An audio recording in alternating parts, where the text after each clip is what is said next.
આપણે આટલું કરીએ પછી આપણે ચેન અટેચ કરીએ. ઓકે, આ આપણે આપની ચેન તૈયાર કરી કાઢી છે. ઠીક છે. હવે આપણે શું કરશું કે આને આમ કરશું અને અહીંયા સિલાઈ લઈ લઈશું. ઠીક છે. પછી આપણે શું કરશું કે આ ચેનને હાફ ફોલ્ડ કરશું. હાફ ફોલ્ડ કરશું.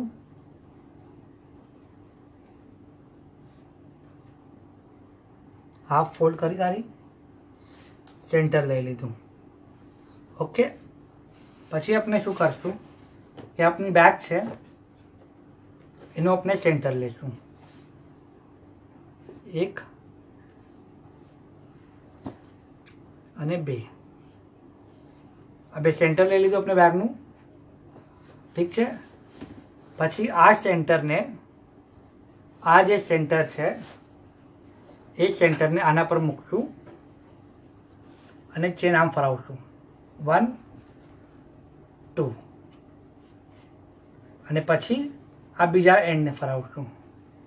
બીજા સેન્ટરને આના સેન્ટર પર મૂકશું અને આપણે ચેન ફરાવી લઈશું.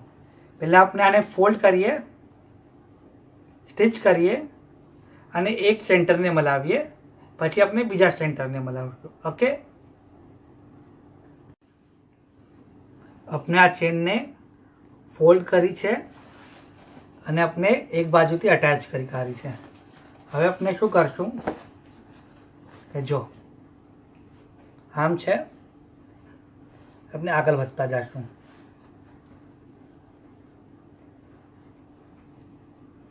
આગળ વધતા જઈશું સ્ટ્રેટ લાઈનમાં.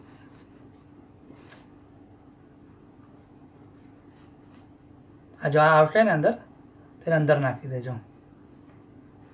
ઓકે, જો આ આપણી ચેન અટેચ થઈ જશે. આવી રીતે આપણે સીવી લઈએ પછી બરાબર દેખાઈ જશે. ઓકે,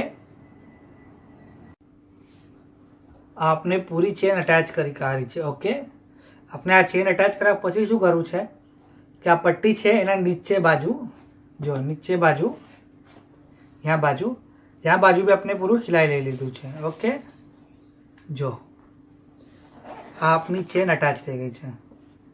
ઓકે, આ બેગમાં આપણે અસ્તર નાખવું છે. ઠીક છે. આ આપની બેગ રેડી થઈ ગઈ છે જો. અને આ બેગમાં આપણે એક પોકેટ અટેચ